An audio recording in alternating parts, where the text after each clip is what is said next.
پر افغانستان د پاکستان بیګانیو هوایي عملیاتو ته د پخوانی ولسمشر حامد کرزي چارواکو سوداګرو او سیاستوالو شدید غبرګونونه بشپړ جزئیات په ویډیو کې تر پایه وګورئ.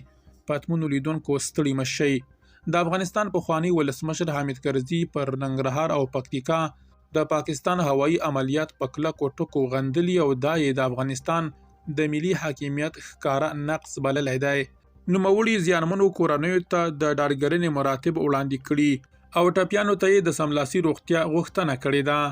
همداراز حامد کرزي پر پاکستان غږ کړی چې د افغانستان په اړه خپلې پالیسۍ بیا وارزوي او د ښه ګاونډیتوب او متمدنې لارې اختیار وکړي.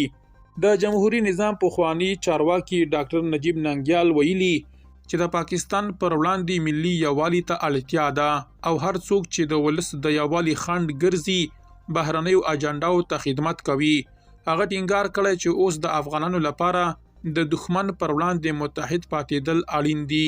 په ترکیه کې د افغان سوداګرو او صرافانو د ټولنې مشر قاری محمد ترکمن ژمنه کړې چې د پاکستان پر وړاندې به په لومړۍ کرښه کې ولاړ وي او هیڅ رښتینی افغان دی د بشري جنایت پر وړاندې چوپ پاتې نشي.